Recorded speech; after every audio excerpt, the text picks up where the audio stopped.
Hold on.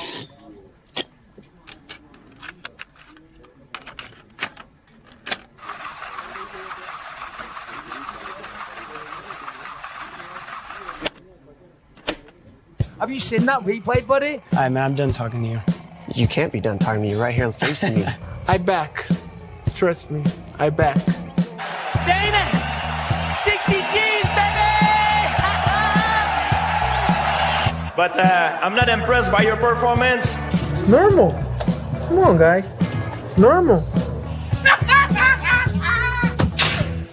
You'll do nothing. You'll do nothing. I'm the man of the hour, Joe. Too sweet to be sour. What you see is what you get, and what you don't is better yet. I'm the women's pick. I'm the men's regret. And if you win against Chael Sonnen, you made a bad bet. I don't have much left to say other than you have seen nothing yet.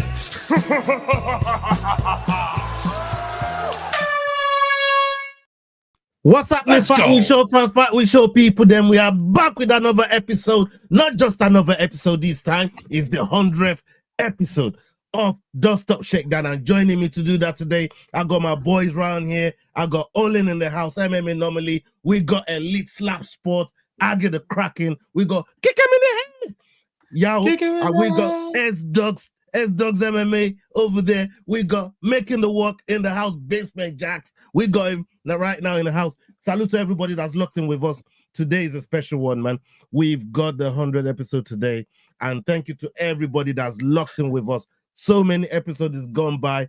Leroy been doing all the work from the very get-go first episode that we did with Goonie. And we just went for it, man. And yeah, you can see all them crazy thumbnails and the work that we've been putting in over the course of the time that we've been doing Doen'T Shakedown. So yeah, man. Salute. I'm gonna toast. Here's to another 100 more. Big up to every single one of you that's been a part of Doen'T Shakedown, man. I appreciate every single one of you. I appreciate the time. I appreciate the effort that you guys put in, man. Thank you so much. And yeah. Here's to another 100. Salute. Let's go. Okay. So how's everybody doing, man? We've had a week off from the UFC. But we're looking forward to a new card. Olin, how you feeling this week, bro? I'm feeling good, man. I feel like these weeks without cards really make us appreciate those Apex cards that everyone complains about throughout the year. Yeah. And this week, I feel like it's a low-key banger, right? They don't have to do these types of cards right before a big pay-per-view like we have coming up just the following week. I feel like we're quite spoiled, man, and I can't wait for Saturday. Yeah, man. What about you, Aggie? How are you feeling? Looking forward to the to UFC coming back and all the fights that's lined up?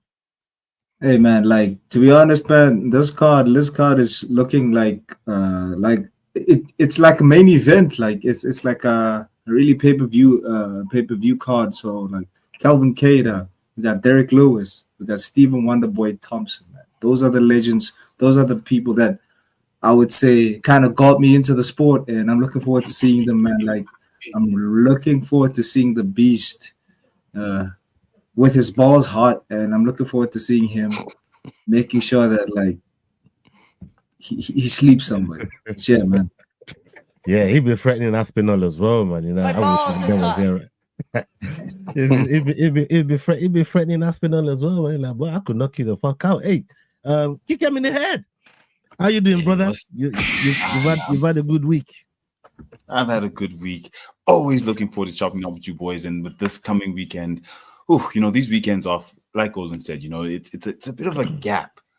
But I gotta say, I'm looking forward to the prediction show for this coming weekend, very specifically because we have more than just one bot, and I think it's gonna be lots of fun. Yeah, well, that bot needs to be added to the table for real. But Sterling, how about you, my guy? What's up, dog? I know what time it is, man. Let's go. I'm here with the boys, man, on a fucking Wednesday, son. By the way, dog, Ola, shout out the 100 Dust Up Shakedowns. We always say Fulk Leroy, but honestly, shout out Leroy, man, for always being there from the beginning, making these thumbnails, dealing with all the questions me and Ola asked us, man, with all our technical problems. And shout out the boys we have met along the way, man. It's been crazy to see this. I think we linked up Ola like halfway through your 100. So it's good to be here for part of it, man. I'm here with the boys. We're dialed in, son. Let's go. Jax, take your hat off, son. Let's do this. Let's do this. Oh, because Cross is in here. Yeah, Cross isn't here. I didn't know what to say. I usually have to take it off at the end. I didn't know what to do there. Surprised you didn't tell him to take his shirt off, bro. I was like, I don't know. What should I say? Take your top out.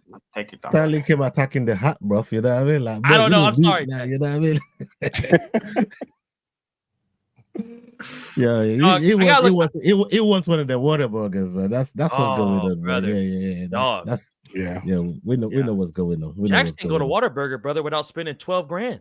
My man's got 97 kids, so I know Jax doesn't want that Whataburger nearly as bad as I do. It's expensive. You gotta go alone, bro. Oh shit! How you doing, Jax, bro? Everything blessed over there in Dallas, my guy? Yeah. Everything's cool, man. We got a few storms. After we get off of here, I gotta go locate my trampoline. It flipped out of the yard, but oh, word? Yeah, for real. When the trampoline's jumping on its own, you know it's a day.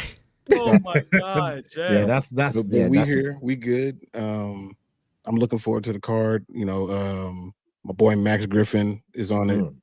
So if y'all haven't caught that interview, make sure y'all go catch that. But this is like Olin said, this is gonna be an amazing card, to be honest. It's gonna be really, really good. Yeah, I'm definitely looking forward to it, man. You know what I mean? But a lot has happened in the week that we've had off. Crazy shit been happening. You know, Trump announcing cards with the UFC. The great Jon Jones all of a sudden is back in the testing pool. This brother, this is why I call it the dirty goat, man. You know what I mean? Like, he got no shame. He is shameless, bro. You know what I'm trying to say? He does not give a fuck. And I love that about him. But hey, people, as you start rolling in, make sure you're showing love. Make sure you're following everybody on the panel right now, and even the ones that's not on the panel. I.e. Crossover MMA. And we got the Rambling Dad as well. They're currently not here, but make sure you're following those guys as well. Leroy's put some videos together for me here. I was saying to Jax, like, boy, it's like a little house rearrangement, but I was out when it happened, you know. Now and Jax has been waiting on this. Like, this brother went and moved everything around. Things that was on the list mode is now in grid mode. I don't know what the hell I'm looking at, but we're gonna navigate through it. Bear with me, people. You're gonna have fun with this one, with my technical fuck-ups. But salute to Leroy, though. Big up Leroy. Big up Leroy on the videos that he's put together. Hold on. Let's go. Okay. All right, we're gonna go ahead and get the first video. Let's hear it. For those of you who missed it, last week Daniel Cormier revealed that his truck got stolen at the airport while he was in Vegas commentating for UFC 317. Today, DC revealed that the San Jose Police Department found the truck. Somebody stole my truck at the San Jose airport. God damn it. Unbelievable. All right, guys, I just got the word. The San Jose PD did it. They found my truck. Can you believe that? I gotta be honest. I thought it was gone forever. But the San Jose PD got it done. Go San Jose. See? Best in the Bay. I thought it was gone forever. But they got it. So, thank you to the San Jose PD for finding my truck. They got it. Now, will I keep the truck? I don't know. I don't think so. But they found it. The San Jose PD. Best in the Bay. Hey, this is happy he found his truck. This is happy they brought his they're gonna get his car back for him. But Olin, as an owner of a brand new motor, you know, we heard the escapade that happened at the car wash and all them things there. The people that know, if you know, you know. You know what I'm trying to say. But only car theft is rife in the in your neck of the woods over there. Like I was saying to one of my friends over here that, you know what? One of the things that I love about being in the UK, I ain't got to worry about traffic lights and have your head on a fucking swivel. But over there in the US, carjacking is a motherfucker. Talk to us about it, brother. And yeah, man, carjacking is. I've experienced there, please. I mean, carjacking is definitely a big thing, especially in the state of California overall. I mean, just theft in general. Like when we were living in San Jose specifically, right before we moved, actually the year before we moved here to San Diego, they had police come to our apartment complex and give us a seminar on how to prevent theft because there were 33 reported thefts in under 30 days in our apartment complex alone. They would give you specific car models that were likely to get stolen or broken into, different things that are tempting to criminals and thieves. So, I mean, California's rampant with thievery. That's for damn sure, man. Everybody's trying to get something for nothing. That's for sure. But shout out San Jose PD, man. Like you said, best in the Bay. Best in the Bay. They got it done. They got his truck back. As far as kind of his situation, I got to be honest, brother. I don't think I'd keep that truck. Like, that's a bad omen. He got it like what, a week, 2 weeks before he ended up taking it to the airport, and then it got stolen from the airport parking lot. Like, I don't know that I would want to keep that vehicle. I feel like I would always be like, all right, when something else bad going to happen to it, I would get an entirely different model, bro. I mean, wouldn't you consider it? I mean, like a good luck charm.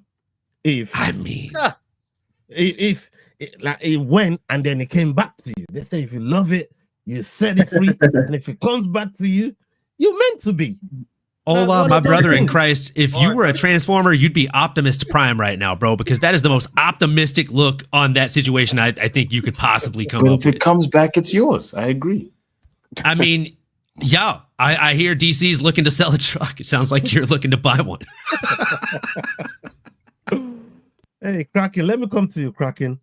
Yeah. In South Africa, this should be crazy as well over there. South Africa, like, boy, do I have a story to tell you, bro? I know you got something. Do I have a story to tell you, bro? Like, so there was this one lady. I think this was last year. Last year, she bought a Toyota Hilux, like which is like one of the top range cars in South Africa. It like costs maybe, I think it's around about 2 million rand. So the lady bought it. The lady bought the car at like, I think 12 o'clock, like during the afternoon. The tracker told her that her car was in, I think, Kinshasa or Ivory Coast, right, at 8 p.m. That's what the tracker said.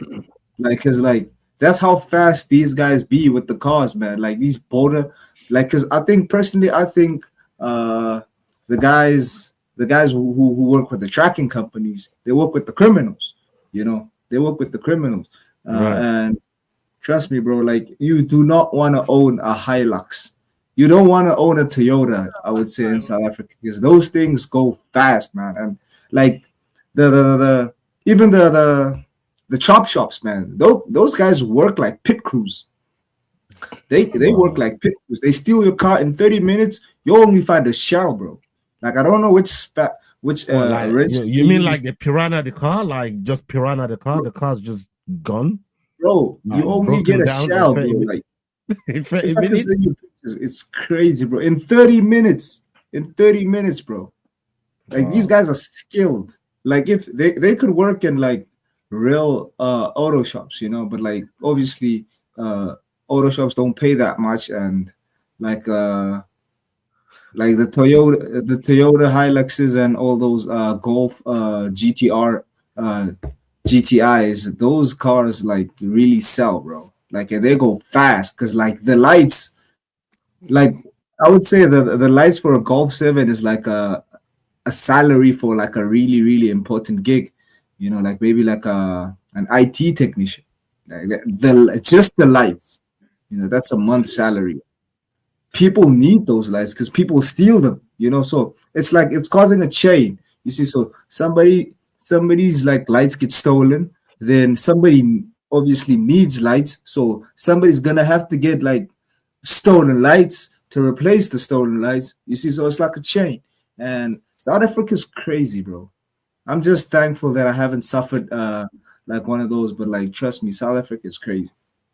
Yeah, man. Yeah, I see you agreeing to a lot of what Aggie's saying there, right? But looking at it from a different point of view, you go to work, all of a sudden your car's gone, and we're not even talking you go to work in the same state. You go to work in a totally different state than where you live, and your vehicle's gone, bro. Like, what does that mentally do to you? Like in that moment. You are fucking muted. Oh my god. Oh my god. Yeah. Holy fuck. I guess it's a good time to plug, people. This is the 100th episode, by the way. If you don't already know, now you know, people. Let's go, man. Episode 100. Dust Up Shakedown today, man. Now, you couldn't have episode 100 without the mute mouse. What can we say? Come on, baby. Come on, dog. Let's go. Look, when it comes to this, it's very interesting because the first thing that comes to mind is I forgot where I parked. I think I just, like he said, I need to just press the button and it's eventually going to go beep, beep because I was away. I just forgot. And eventually dawns on you there's just really not there.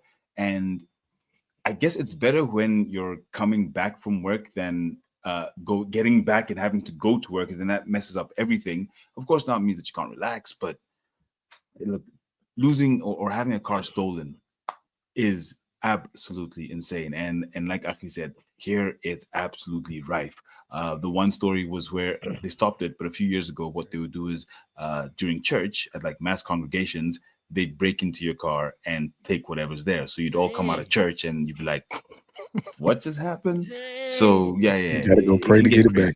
Bro. There you go. Bro. I mean, let me come to Jax quickly. I mean, I'm not trying to say you look like a victim or anything, but like, have you ever been carjacked or have you carjacked? It don't matter which way I say it. You know what I mean? It's gonna be like, why you think I would have carjacked somebody? Yeah. Or what? You know what I mean? Or why do you think I got carjacked?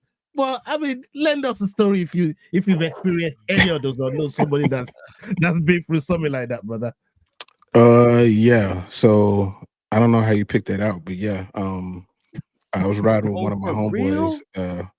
We had just left Taco Cabana. We in Oak Cliff, and we stopped at a light. It was kind of late or whatever. I was in the passenger seat. He was in the driver's seat. And there was this dude that was standing out there like he was like panhandling, like he was begging for money or whatever. And I mean, he was looking real like I need help. And then all of a sudden we needed help. Boy pulled out, the tool on us and he was like, get out the car. And I looked at my homeboy and I was like, I have places to be, so you need to step on it. And he was like, man, do I get out? Do I get out? I was like, no, he can't shoot both of us. And so he hit the gas and we took off, man. That was attempted carjack. Yeah, he didn't shoot y'all or nothing. Oh, he shot. He didn't hit nothing. Oh my god. Yeah, he shot. Bro, bro. That shit scares the fuck out of me. Oh, it was scary, but like afterwards, after you get away, all the adrenaline is still going through you. So you're like, I can't believe we got out of that. But dude. Yeah, bro, that's crazy, man. I was just about to say none of this shit would happen here in Texas, son. Everyone's got that Glock on them, but I guess it works the other way around too, dog. Them boys trying to rob cars also got them. I mean, there was one in the car, but like by the time we would have got to it to try to get shot, so it doesn't make sense. Damn. It's Sterling. I mean, let me continue with your boy from Houston that caught a boy trying to jack his car in Derek Lewis, and he put them paws on that boy. Bro, did he? Then called the police afterwards. Bro, beat that man damn near to death too, son. Could you imagine still in a car and then here comes the Black Beast, bare knuckles, no gloves, no fucking gear on, just coming out there pure rage. Yeah, bro, just pure angry. Coming out there pissed off. You're trying to take the Black Beast shit and then he whoops your fucking ass and then he calls the cops on you. I mean, come on. That's a bad day. That's a bad day. Yeah, you know what I mean? Bro, Whichever way you look at it is a bad day, man. My family lives in Dallas, Oak Cliff area. Yeah. So Toron's right there with you, Jax. Yeah. Oh, and thank you to my boy Leroy. Hey, you do sound good. All that sounds fucking amazing. Like I dropped in the chat earlier on, man. Somehow I felt like a Yeti expert. You know what I mean? I went and did a tutorial, and a lot of you guys been guiding me tests.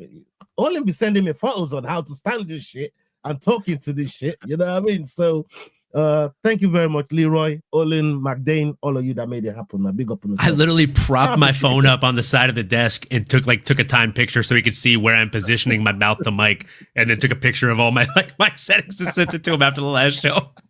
Hey, dog. Hola, took about 100 episodes, brother, but you're on it now, dog. Hey, 1% better every day, baby. 1% better every day. That's what we try to do around here, man. At least try and improve on what we're doing. That's the most important thing, man. And big up to everybody that contributes towards it. Salute to every single one of you, man. Okay. Shout out to Lane. I see Lane, Leandro, Torren Brown. Yeah, I Grimy. I see some of you guys in the chat. Big up every single one of you, man. Make sure you guys are liking, you sharing, and turn them notifications up on all these brothers' channels and platforms. Make sure you turn the notifications up, guys. Okay, let's get to the next video. This is the all right. Let's hear what this guy got to say.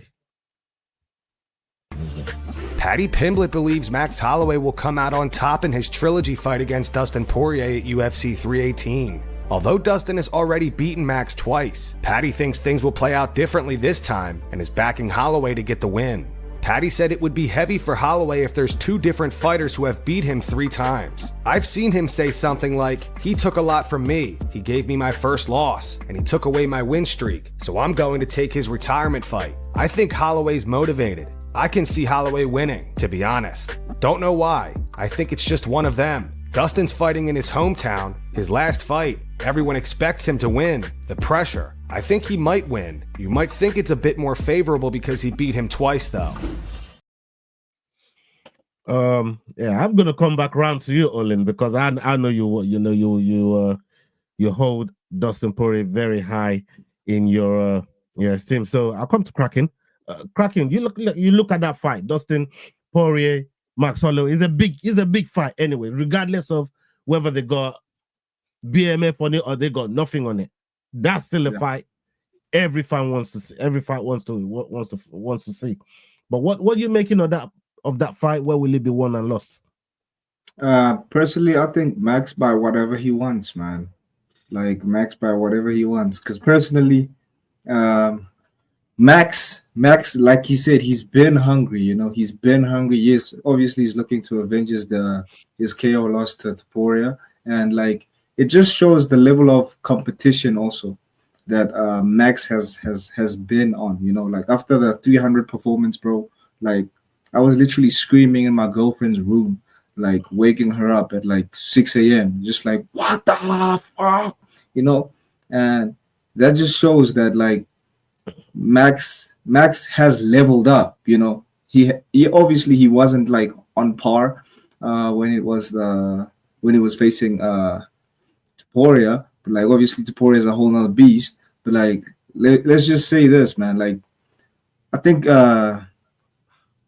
Dustin is at the tail end of his career, and like he has nothing to strive for, you know. Like if he loses, if he wins, he's still gonna put his gloves down. And Max currently has everything to fight for because he's trying to like at least secure another rematch with Topuria at lightweight, you know. So yeah, personally I think Max via whatever he wants, but like yeah, that's it.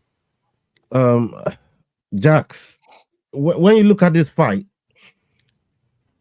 obviously it's not kind of significant to the division. It's more of a legacy fight, right? But how are you feeling about the build up to the fight? You know, I mean, obviously we've got it coming up in a couple of weeks, but that actual bout, I don't know, because Dustin is obviously it's got to be in his mind mentally. We saw Rose Namajunas and Esparza. Like sometimes that guy that that beat you twice, you just can't get that dub on him. Like, well, what do you think his state of mind is going to be coming into this? And do you think he gets the win? I have to disagree with Kraken. Like, I think that Dustin Poirier has a lot to fight for. I don't think that he wants to go out on a loss. I don't think anybody wants to go out on a loss. And I don't think he's in a situation where he's just happy to be here. Like, he's got all those people around him. You know, he's basically brought the entire event to his home state, his hometown, to send him off. And he don't want to disappoint them like that. And he doesn't want to disappoint himself because now you got to live with that loss. That's the last one. You got to live with that loss for the rest of your life unless you come back for whatever reason. I think he's fully motivated. And I also think this fight is going to be very reminiscent of their second fight, where Holloway, he comes to and he brings it. He does what he does, but I think that Dustin is just going to get the better of him. I think it's going to be a really good fight. I think it's going to go the distance, but I think that Dustin's just going to get the better of him in this fight. And I think that that's just the way that it is between those two. And for the division itself, I think it kind of damages the division because it puts a bad taste in people's mouth about Max Holloway, being a top 5 or 6 ranked competitor who's actually coming off of 2 losses, and those 2 losses are to somebody who won't be in the division and the champion. So it'll be really weird for him to go along with the other weirdness that's going on in the division. But overall, I think that Dustin gets the win in a really, really good fight. Sterling, we know this fight's going to be violent. These guys are going to bring it. Like, what do you got for us on that very fight there with Dustin and Holloway? Bro, there's so many questions into this fight, right? Like, let's say Dustin comes out there and he really puts it on Max, or he sparks him in the first round, right? That is the perfect send-off. But Dustin really has cornered himself into this being the last fight. They're literally building this whole card around this being the last dance. Like, that's the main reason they even went to New Orleans, to be honest. That's pressure in itself, though, no? I'm saying, so like everybody goes in there knowing it's your last fight. It's gonna be sad, bro. I'm not gonna lie to y'all. Every time we see one of these OGs leave, it's fucking sad. But a guy like Dustin Poirier is gonna hurt even more because due to what a legacy this dude's had. I mean, I've been watching this dude since 2014. He might not be my top favorite fighter, but I still love the fucking guy, and I'm never gonna miss a Dustin Poirier fight. But dude, Max Holloway is a motherfucker. My boy Justin had to go in there and get knocked out by him, and that shit hurt. So Holloway's in this weird point too, boys, because like what happens with Holloway if he loses? He can't go back down to 145. It's kind of take my rankings out of there. I don't know why he's still in the rankings. So like if he gets the dub, I guess he solidifies himself at 155. The best thing for the UFC is Max Holloway winning. If Dustin goes up there and beats the shit out of Holloway, it's going to be a bit rough for Holloway and kind of planning on what his next fight's going to be. So there's so many questions that are going to be answered in this fight. I think I saw Olin say this for the BML belt too. So there's a bit of that going into it as well, boys. But honestly, I think this is going to be a scrap, and I'm also going to be very sad seeing Dustin leave, boys. So I'm torn, man. I'm torn, but I can't wait for next week. I mean, yeah, let me come to you on this. So there's something that Sterling said there. If Holloway gets, if Dustin gets sparked out in the first round, that's sad. But in turn, if it happens to Holloway, because Holloway didn't come to that division for no BMF. Let me tell you that right now. He's come there for a title run. He wants that title, and the guy that got the title was the guy that knocked him the fuck out the last time. So he needs to get this right. And as much as it's pressure for Dustin, how much pressure is it for Holloway? Because we know Holloway, this is not the be-all and end-all for him. He wants a title run. He wants a shot at the title. How are you looking at this, bro? You did it again, y'all. The mute mouse strikes again, folks. Yeah. No. That was on purpose. No, get the fuck out of here. That was on purpose. If McDane was here, I could blame McDane. Where's McDane? Kraken, come get your South African brother. I don't know this guy, bro. He's not from South Africa. He's not from South Africa. I don't know this guy. They don't even claim him over there, bro. That's how savage it is. Bro. They ain't even trying to claim this brother over there, my guy. You know what I mean? Embarrassing the whole nation. What's wrong with you, y'all? Fix up. Oh, yeah. But at least I haven't dropped. You know, muting is better than my network fucking off as Very usual. true. But look, for Holloway, it's very important to win this fight. For him, like you said, it's a title run. So the pressure is, for me, not on him, but on Dustin, because he's in front of his home crowd. And that's when it really stings. Because all Max has to do is put in a great performance, win or lose. If it's a great performance, he's still in the title picture. But if he completely shanks out and ends up getting KO'd in the first round, then, then his title run is gone. So for me, it's not really about win or lose. It's more about how he performs and whether he shows, listen, I might have lost, and yes, this guy's now beating me 3 times in a row, but if you look at blah, blah, blah, blah, blah, blah, and there can be a reason behind it. But for me, it's about what performance, what mentality, what mindset is he coming out with. And I think the one he's coming out with, absolutely fantastic. He's saying, listen, bro, I'm going to stop your retirement because you stopped my stuff before, so it's my turn. And we saw what Izzy did to Pereira. So, I mean, let's get it. Yeah, is this true what Lane just said right here? Shout out Lane. Lane, you can see Lane is an admin there. Lane knows what it is. Yeah, they jacked your shit, bro. You know? Yeah, you never jacked your shit, man. Olin, we know how much you love Dustin Poirier. You know what I mean? He's from your hometown over there in Louisiana. Talk to me, bro. How you feeling about this bout? It's around the corner. It's around the corner. It is, bro. man. It is. It's right around the corner.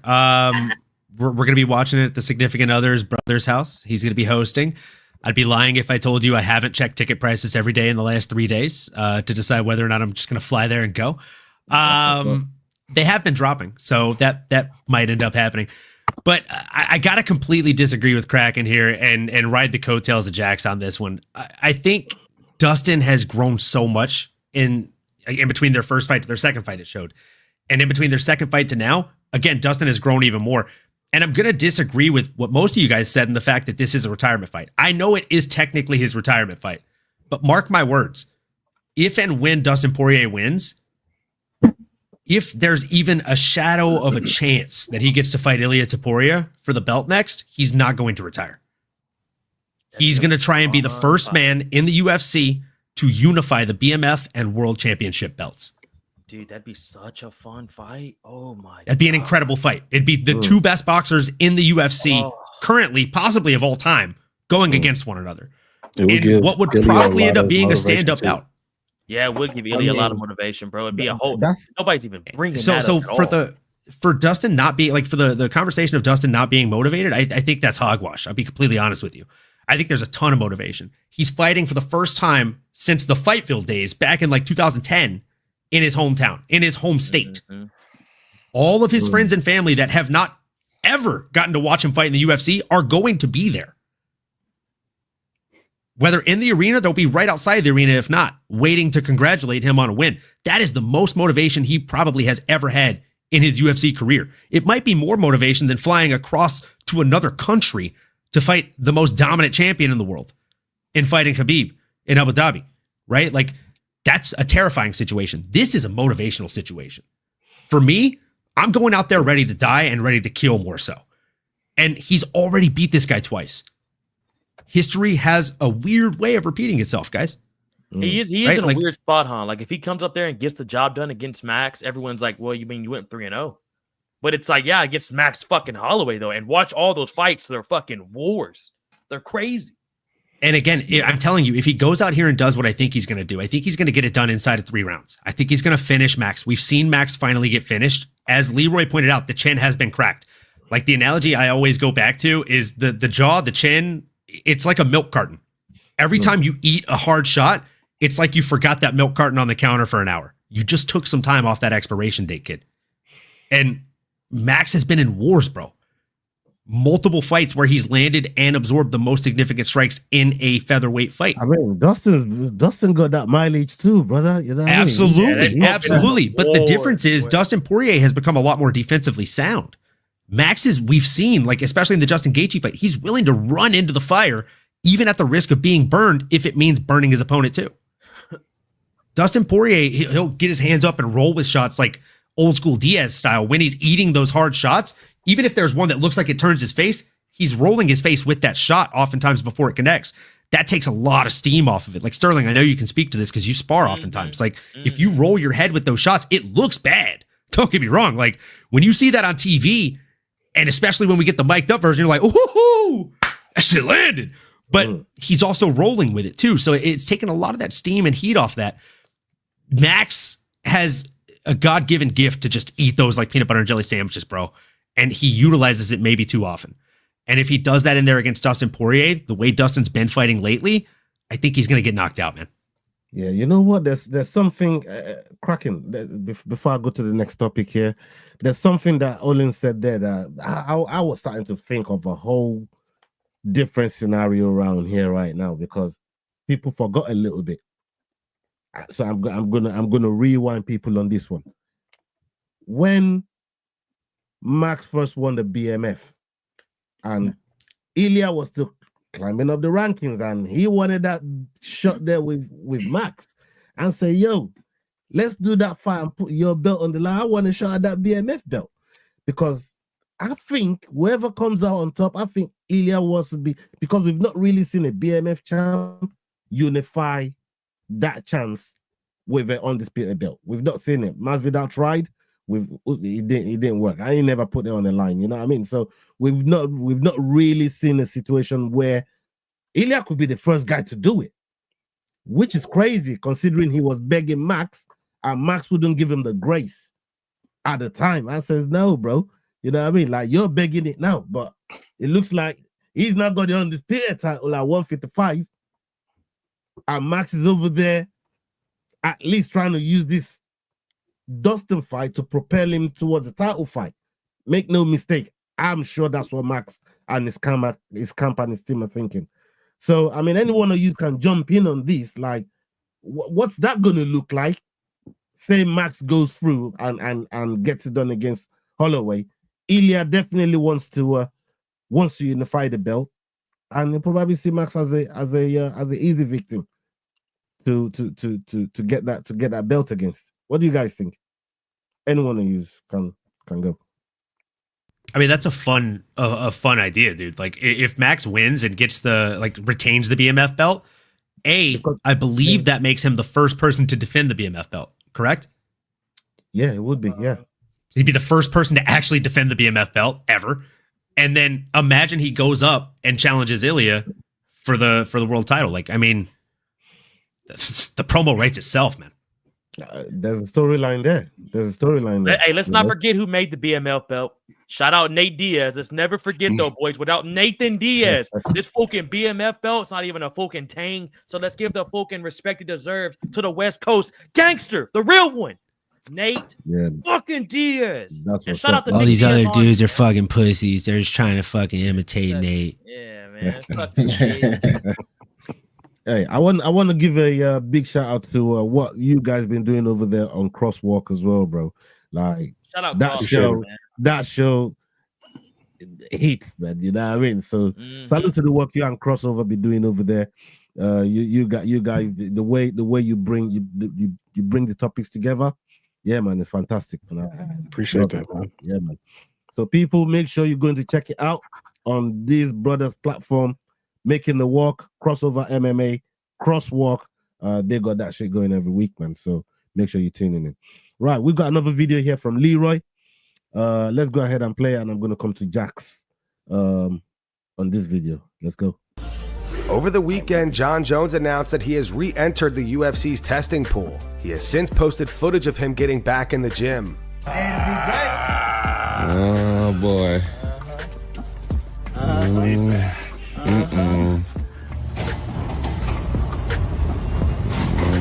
Boy, spider webs.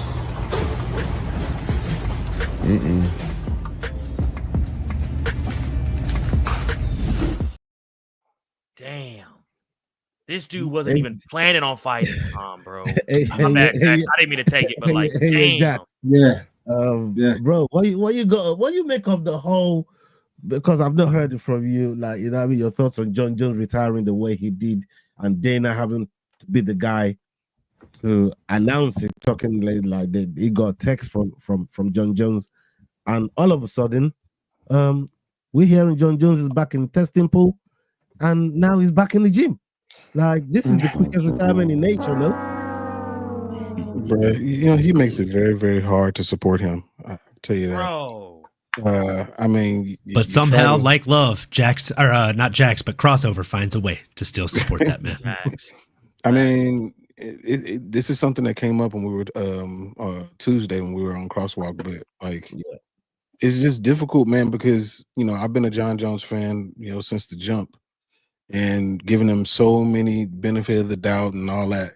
Like, the way that he's handled this is just, it's ridiculous. Like, I mean, and then the fact that he lets up the garage on this Section 8 house that he's got his gym in, and all his dust, and I mean, it's insane. It's insane. But like, I don't know. I hope he doesn't fight. Be honest. I hope he just kind of chills, gets his life together, is around his kids, and goes into the Hall of Fame properly as a sober adult. That's really what I hope happens for him. I don't need to see him fight no more. I don't need to see it. Sterling, I mean, oh man, you say you don't. Jax is just saying you don't need to see him fight no more. But like, Jones heard about this White House 250 card, and he said, "Boy, I want a slice of that." Dog, this is like look. a rehab for Jon Jones, no, considering the kind of party he's been having in Thailand.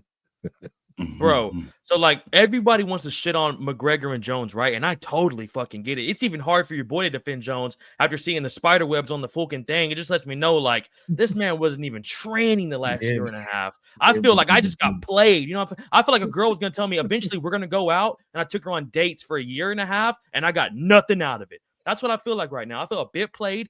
And here's the thing: love, fucking hate, or Conor on Jones, whoever. The sport's better with these boys in it, man. The sport's better when Jon Jones is in it and when Conor's fighting. It just elevates the whole fucking game, man. And let's not act like we would not be beyond pumped to see fucking Jon Jones and Tom Aspinall headline the White House card, son. Come on, co-main, Conor McGregor, Michael Chandler, Joe Pyfer, fucking Sean Strickland. I mean, we could just keep going, man. Like, it could be an amazing card, boys. But I will tell you this. Jones, obviously, for the last year and a half, had no plans on fighting Tom, bro. So that kind of sucks.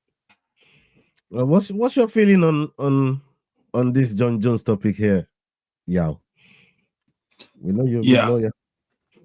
So the thing is, with this, I just want to touch on this White House card. That White House card seems absolutely insane, and for him to think he's going to come back for that against Tom Aspinall and risk losing to England on the 250th birthday of America, it's just not a really good idea, you know, because you never know. It's a fight at the end of the day. But look, let Jon Jones come back. He's Jon Jones. And come on, baby. Honestly, with the way that Dana announced his retirement, I still didn't believe it, to be honest with you.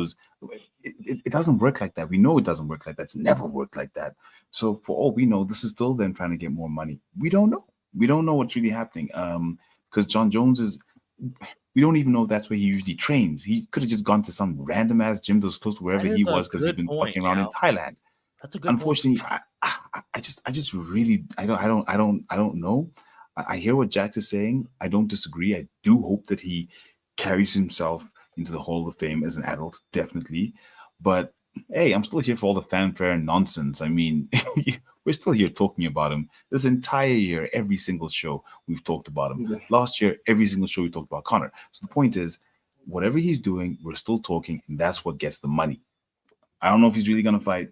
I hope not, because it doesn't really matter at this point. But let's see what happens.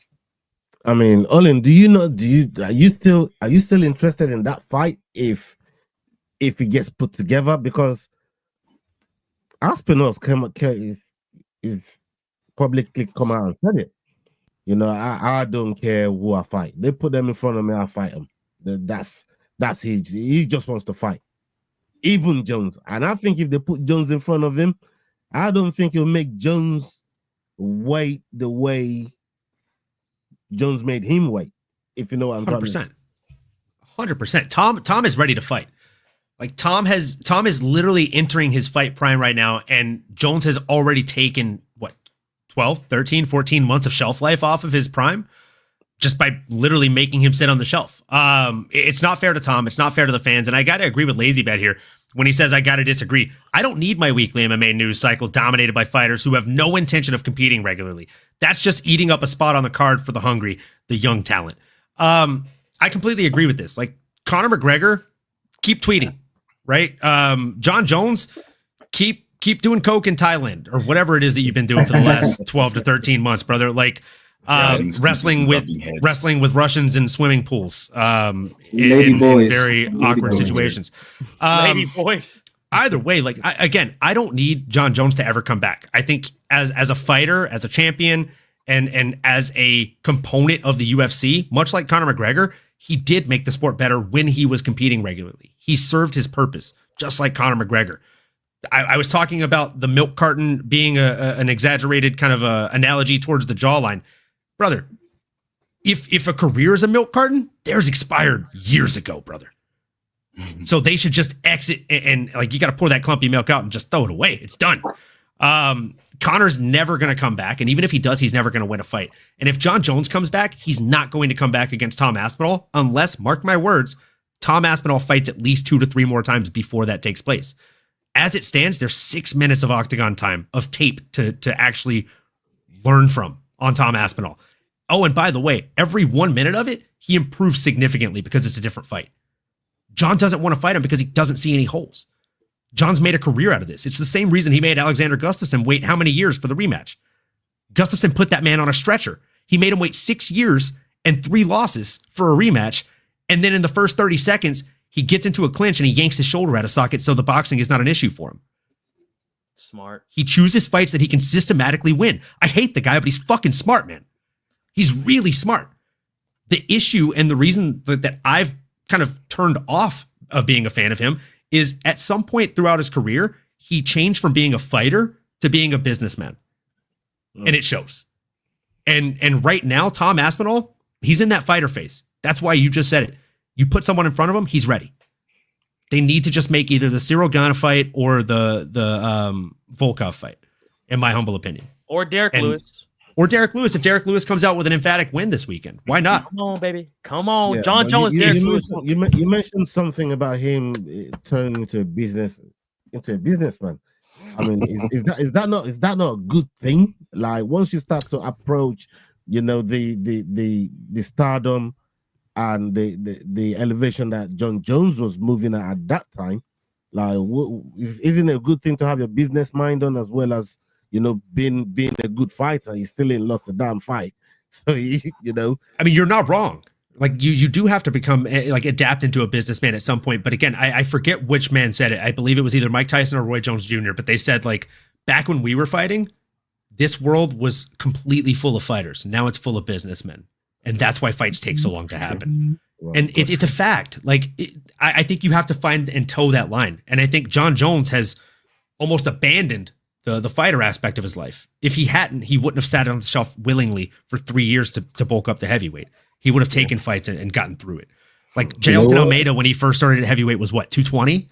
Come on, bro. There's just no reason. Now, the perfect example of a fighter turned businessman is Floyd Mayweather. I mean, look at what he did to Manny Pacquiao. Very true. Yeah, he could have fought Manny Pacquiao 5 years before he did, but he waited for Manny to go through the wars that he did. You know, get knocked out by Marquez, and then have a shoulder problem, and then that's when Mayweather said he wanted to fight him. And there's also a reason he didn't fight Canelo 5 years later than he did. I was just about to say that with Canelo. I was just about to say Canelo. Brother, you run that fight back 5 years later, I don't know that it goes the same, huh, Jax? No, and same thing with Conor. Same thing with Conor. He knew he could get Conor. The good business part of it, of what you were just saying there, Jax, is Mayweather got paid shitload of money for that fucking fight too. Bro. He got paid heavily for a fight that he knew, you know, his opponent is depreciated, and, you know, going for the mileage. Yeah, it's crazy. It's crazy. All right, let's go through this next video here. I'm gonna come to Sterling and get your thoughts on it. Let's go. Joaquin Buckley believes Ilia Topuria has the potential to replace one of MMA's all-time greats on the sports Mount Rushmore: Jon Jones, George St. Pierre, Demetrius Johnson, or Khabib. Buckley says that if Topuria manages to defeat Islam Makhachev and become a 3-division world champion, it would be hard to deny him a spot. If Ilia Topuria is able to move up and fight Islam at 170 for the belt, you know, we always talk about, you know, the GOATs, right, of MMA. And, you know, now everybody's opinion is different for sure, right? But, you know, I'm always saying these 4 names for sure, right? It's Jon Jones, George St. Pierre, Demetrius Johnson, and Khabib Nurmagomedov, right? Those are always the 4 names that I usually hear amongst people. And with that being said, out of those 4 names, right, if Topuria does what he does and becomes, you know, and gets 3 straps, right, in 3 different divisions, I truly believe he does put himself in a position to become an all-time great. Who you think he replaced off that mountain? Who y'all think he replaced off of that Mount Rushmore? Who it is? I'm just curious. Yeah, he asked you that question there, Sterling. You know what I mean? You can dig right into it, man. Bro, I'm not gonna lie to you. That's not a bad point there but I did like how you said potentially. I did like he didn't already throw in, he already is, or he's closing up on it because there is some work to do. But boys, if this dude fucks around and goes up there and wins the, like, let's just say hypothetically, right? Holloway wins, he beats Holloway again, or he fights Tsarukyan or Gaethje and beats them, and then goes up to 170, beats Islam. So what, he'll be 19-0, fucking 16, 17 finishes, all damn near legends, bro, all bad motherfuckers too on the way up. It'd be hard not to consider him one of the GOATs. And it's kind of crazy, man, because 2 years ago, this dude was fighting Josh Emmett in a 5-round war. And now we're talking about this dude could potentially be one of the greatest fighters of all time, bro. I mean, 3 straight finishes, bro, with Volk, Holloway, and Charles. And not finishes, boys. Finishes I can't even go back and rewatch. I mean, just devastating. Gnarly knockouts, bro. So I have not thought about it, though, but Joaquin Buckley is not wrong. Now, which one would need to go? I'd say GSP. Jon Jones. Jon Jones. Probably Jon Jones. Gotta be Jon Jones. Ilia has no test or something like that. But I'm being a bit of a fanboy, and I want to leave Jon in there cracking. This is one of the questions I always got for you Americans, man. Like, why Rushmore got to be 4? Why can't it be 5? It's Why the 4 fathers. That's the 4 fathers, baby. That's what Mount Rushmore is. It's 4 well, you can't add another. You can't. Just gotta be that. Them 4 wrote the Constitution. That's why.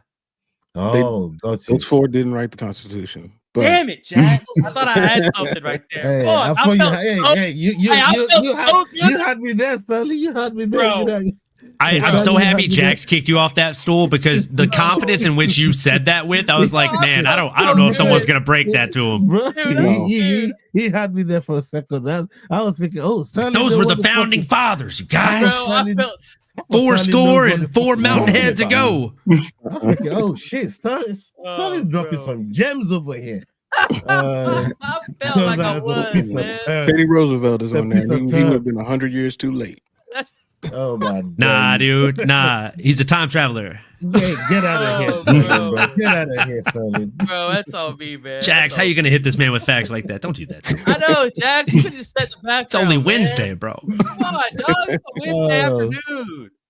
Hey, I mean, we're talking about Mount Rushmore here, and you know, like Joaquin Buckley is asking there, when you look at those 4 names, for me, Ilia Topuria is around the corner from this GOAT talk, and it's not a joke. For me, it's like top level champion in my opinion. He's damn near GOAT. He needs one more fight to prove it if he can get Islam out of there. And I was thinking there was no way he did that until I saw him do what he did to do Bronx. And I thought, oh shit, I don't feel like that no more. Right? How you thinking about Ilia right now, man, and man Rushmore? Would you move out of the way for him? Yes, to Mount Rushmore if he does Islam, but also the fact that he then be a 3-weight champion means that it's not confusing. He's the first, period, dot. Like it's you don't even have to ask, you don't have to question it. You can't even try, and with all due respect to the gentleman above me, you can't even remotely try and put him in the same brackets as Khabib just because Khabib was undefeated. It's a different type of undefeated. So you literally would have to immediately say, yes, GOAT, period, dot, 3. And in the short space of time that you mentioned it, it's not like he's taken years and he's ducked different fighters and he's done the thing we've just complained about of picking the right fights for the money. No, he's taking the fights that get into the title and he's knocking people out. So that there's literally no question, there's no tainting. And with, once again, all due respect to Olin, you could mention the Jai Herbert because that's the one thing everyone loves to mention when he got head kicked by Jai Herbert and got taken. Like he, okay, but the fact is, despite he still won the fight. He still won the fight, and there's very few blemishes. And for me, it wouldn't be making space on Mount Rushmore. He becomes Mount Rushmore. You are now having to find someone who can be like him. He's the only one in that bracket. Because right now we have around Mount Rushmore. We've seen the poster with all the double champs. Now they're 7 or whatever. He's joined them. But once he does that, he is the pinnacle. He becomes the gold standard. So let's see if he can do it. Hey, I mean, I can't disagree with anything you said there, Yao. I mean, Olin, we love Khabib. Like, I fuck with Khabib heavy, and him being on that, I can't even argue it, especially if he does it against Islam. Automatically remove Khabib from that fucking Rushmore, bro. That's and he's even on that. Especially he's even on that. I mean, that's the least. Get out of here, Kraken. Don't come in here with that shit. He's even on it. Come on, man. I told you. 1 minute, Kraken. Brother, I'm glad you're wearing headgear right now. Okay? 1 minute, Kraken. You might catch some strays talking like that. We're going by Buckley's list, right? And the list that he put, right? And he said GSP, he said Demetrius Johnson, he said Jon Jones and Khabib. So we're going by those 4. And he said, out of those 4, who would you replace Ilia with? So that's the question that we're going on. Even though you don't want to put Khabib there, Buckley put him there, so we go with Buckley. That's the game, kid. That's the game we're playing. Kraken, man. Play the game, Kraken. So before I get to you, Kraken, hold that thought. Olin, as I was saying, like, how would you? Who would you replace him with? I think if he does it against Islam, automatically removes Khabib from that Mount Rushmore. In my opinion, what do you think? So I disagree with that, just because doing it against Islam shouldn't disparage anything that Khabib did. And Khabib had an undefeated career, especially in his last 5 or 6 fights. He beat a who's who in the lightweight division of legends and contenders. And he did it in emphatic fashion every single time, getting seemingly stronger out there and looking more untouchable. Even the one time he was in trouble with the leg kicks from Justin Gaethje, he instantly immobilized him. Oh, and by the way, he had the wherewithal while submitting him to think, oh, his parents are in the crowd. I shouldn't break an arm. I should put him to sleep instead. Yeah, that was just cold. Every time you think. That's insane, bro. Like, if you've ever grappled, you know that's cold, fucking stupid. Like, that's Jason Bourne level intellect, bro. You can't think like that. Transition as well, and the presence of mind to do that, and that is just cold. And dude, I've literally gone back and watched that transition so many times. It was so clean. It was a hot knife through butter slicing through that guard, dude. And Justin doesn't give up positions like that. He's not a BJJ guy, but he's got BJJ skills. Better than that. And same with Dustin. Like, we've seen Dustin demonstrate a lot better BJJ skills, but Khabib made people look silly. Let's just call a spade a spade. Jon Jones did the same thing. I'll also call that spade a spade, even though I'm not a fan of him outside of the cage. Inside the cage, he is a phenom. He is a monster. He is a prodigy. He is a specimen. He is all the other great adjectives that you can possibly give. But outside of the cage, there's asterisks. He cheated. He's done a number of things. He's tested positive on a multitude of levels for PEDs, to the point to where they had to uplift an entire 12-fight card with 24 fighters to another state because the athletic commission in the state they were in wouldn't approve it. They refunded hundreds of thousands of tickets for that event. So yeah, I mean, he's Dana's GOAT, but he's definitely not mine. So if you're asking me who should be ejected, it's the guy that has been on record for cheating to forge his legacy. None of the other guys on that Mount Rushmore list that Joaquin landed or named, they've never landed in a penalty situation for PEDs. But I will agree with everything Yao said. If Ilia goes up and beats Islam Makhachev, which I think is far-fetched, to say the least. We saw how undersized Ilia looked against Charles. Charles was able to do a little bit of work up until the moment he got dropped. And Islam did work to Charles. He dropped Charles too, with boxing, right? And I know he's a grappler, but his kickboxing is crisp. So I think it's far-fetched that he beats Islam. But if he does, I mean, it's instantaneous, bro. Just like y'all said, you got to eject one of those guys, and it's got to be Jon Jones. And he's right there. And I think y'all's wording was he doesn't just make it to Mount Rushmore, he becomes Mount Rushmore. You got to make him the first face. I think it's like him, GSP, Khabib, like so on. Okay, Kraken. You got a case to make against Khabib, or do you got one to make against a different fighter on there? Yeah, man. Personally, I think Khabib and Jon Jones should be like taken away from that. Personally, because we know that Jon Jones cheated, yes, and like it was a disgrace. Yes, we know what he's done before. You know, we know what he's done before. We appreciate the amount of fights that he's given us, and the amount of like ruthless choking people out and walking away, finishes that he's given us. But also, I would say the cheating just automatically disqualifies him. Like just like Lance Armstrong, like I would say it should take away all his credibility. It should take away all his credibility, because like who knows, maybe he's been cheating his whole life.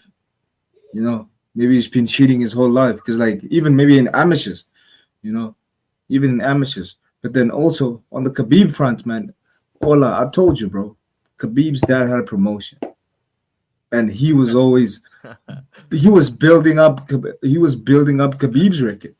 He was building up Khabib's record. Like, yes, I personally think Islam is higher on the GOAT list than Khabib, because Islam has done more has defended titles. Because come on, didn't Khabib like duck Tony Ferguson? Didn't Khabib? No, they scheduled that fight 6 times, and Tony Ferguson pulled out of it 3 times. Hold on, what if he still beats JDM and then beats Ilia? You see, so personally, that's where I'm going with this. Like I feel you. Islam is the guy. Because like it's kind of the same thing. That's why we don't say Mark Coleman is on the Mount Rushmore, because he became like the apparent the first ever heavyweight champion of the UFC. Like personally, I think yes, we appreciate the guys who did it first, just like Khabib did it first before Islam, just like McGregor did it first before Khabib. Yeah, but like we just have to also see that, like, first of all, Demetrius Johnson, he used to wipe the floor with people that he made a whole division obsolete. You see, he made a whole division obsolete. But Khabib didn't make a whole division obsolete. Jon Jones, come on, man. Jon Jones, he cheated, obviously. But Islam, like was beating guys like who's that? Charles Oliveira, and like it looked like a train wreck waiting to happen. It looked like a train wreck to happen. Shout out to Topuria for being like the boogeyman. Topuria is like, I hate to say it to the American guys, but like Topuria is like the Osama bin Laden of the UFC. You know, he's like the Osama bin Laden of the UFC. You know, because like personally, I had to say it, but like, because like you see him and you fear for him. You know, you feel he's always been that guy. You know, like so personally, he would be top tier boogeyman. He would be the top tier boogeyman. He would be the sport. You know, he would be the sport. And like after what he did, bro, like he was so adamant. I'm gonna knock him out in the first round. I'm gonna knock him out. Yes, McGregor was confident. But like the sheer compassion that he showed towards Charles Oliveira on during the stare downs. I am sorry, bro. I hate that it was you. I didn't want it to be you. Yeah. That is like top tier level gangster. Even McGregor could dream about such confidence, you know. So, but I personally, yeah. Let me say, I would say it's Topuria, Islam, DJ, Demetrius Johnson, then GSP. It's clear cut. Yeah. Okay. That's I'm not mad at it. I'm not mad at it, man. I'm not mad at it. Shout out to everybody in the chat. Big up yourself. Thank you very much for hanging with us. We've just gone over the hour. Salute to every single one of you on the panel as well. We've come to the end of the show. Big up every single one of you. We appreciate your time. People are hungry. I'm hungry too, god damn it. But yeah, make sure you come back on Friday. We're going to be having a prediction show. We got a fight card coming up, and we're going to hit you with a prediction. Wait. Hold up. Yeah. Let me give my take on this. Okay. Yeah, you can't skip Jax. I was just gonna say you completely skip Jax, Ola. So if Ilia Topuria goes up and wins the welterweight belt, he would still not be on my Mount Rushmore. Damn, He still would be. What a I'll tell you why. take. Real quick. Here's the reason why. He has been given opportunity that's been afforded to him by what Conor McGregor has done, what DC has done, what Amanda Nunes has done.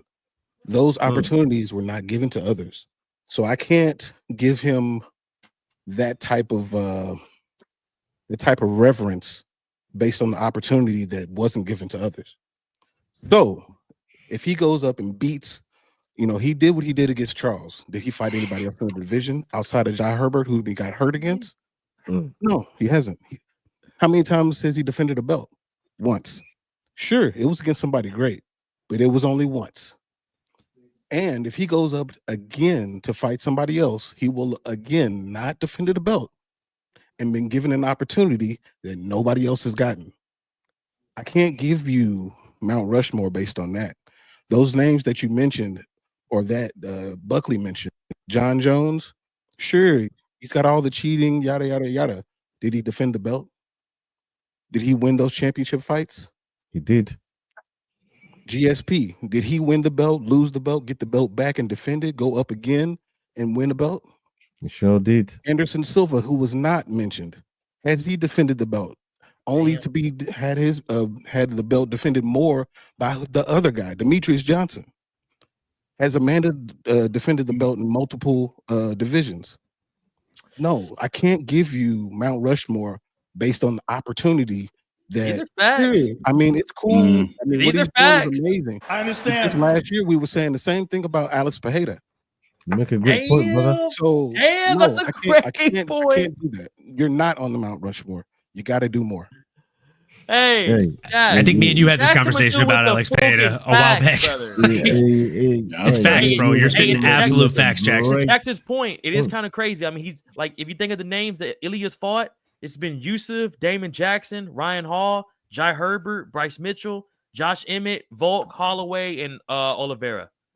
Like, it's really if you only combine the 3 or 4 records of those every single Ilia opponent, they have only 127 wins. If you combine every opponent that Islam has fought, they have 318 wins. I'll let you guys think about that. Like, and those first 5 fights were closer, gimmies. far closer Yeah. to being on that Mount Rushmore.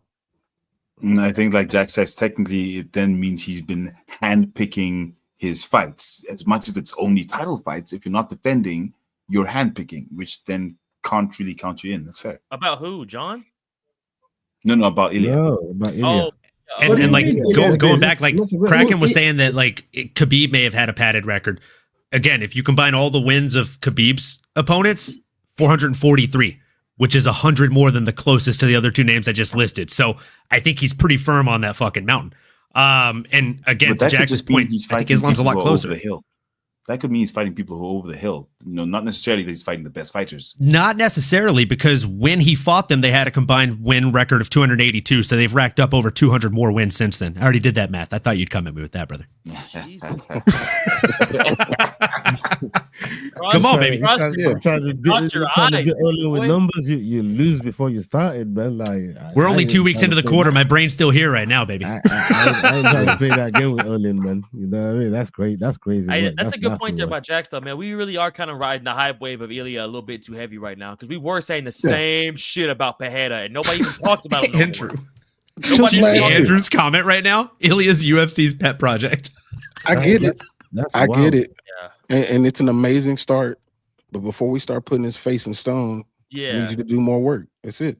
That's a great point, bro. I mean, look, I'm always a big advocate for defend your title, bro. Like, I hate all these crazy call-outs for super fights when you've just won the title. Same, like, please defend. I think Ilia should have to defend at least twice before they let him go up to welterweight. With all that's due respect. That's how I always thought it should be. At least 3 to 4 times you should defend that bitch. Izzy fought like 19 dudes where he fought Jan Blachowicz. Like Izzy had like 9 title defenses in 2 years, and then was like, "I'll go up now and fight Jan." That's great. Like, let's not forget like Pantoja. Pantoja. Let's not forget Pantoja. Pantoja too. We all want him to go back. Yeah. Like the only guy that has beat like 8 out of the top 10. Come on, that's crazy, man. Pantoja's got to be the most disrespected UFC champion of all time. Yeah, but at the same time, though, Jackson, and I don't understand it because he's a great fighter. He doesn't put on boring fights by any means. I don't think I've ever not been entertained by one of his fights. At the same time, Jax, man, and I hear your point, but what he's doing to the people he's fighting is disgustingly impressive, bro. Very impressive. That shit is impressive, dog. Like, I didn't give him much of a chance. Like, when I thought back and forth, I gave him a puncher's chance. Like, sure, he got power in their hands and they could get Charles out of there. But I just thought Charles had more tools, including some firepower of his own, to try and do something to Ilia and see if that really translates. Everything is done up until now. Yeah, it's disgustingly impressive, bro. Like, it's hard not to think maybe he deserves a spot on that Mount Rushmore. You know, Ilia's got like Pereira hands. You know, he's like if he catches you, that's it. Like, remember like the amount of mystique Alex Pereira's like left hand used to have. If he touched you, you did. It's the same thing. Like if Ilia touches you with a 1-2, you're dead. And look at what he did to Charles Oliveira, because like everybody was like, is it going to translate? Is the power going to translate? And oh my God, boy, did it! It was like a Rosetta Stone, bro. Like Rosetta Stone. Yeah, he translated. That was a great pun. Hey, that's a bar right there. Oh, I see you, dog. Yeah. Hey, you been listening to some DMX lately? Come on, dog. You know how we do. Yeah, I see you. I see you. And we go now. Wrap up the show. Big up to everybody that's locked in with us. Salute to every single one of you. We appreciate y'all. Make sure you are hitting the like button on the show. And thank you for all the congrats. Here's to another 100. Salute. Here's to another 100. Let's go. Shout out the boys, man. Big up, people. And up onto the next video. We're out. Hasta la vista. Peace. Hey guys, this is John Anik from the UFC. You're watching the Fight Week Show. Please subscribe. Not now, but right now. Subscribe to the Fight Week Show. We'll see you guys on the road soon.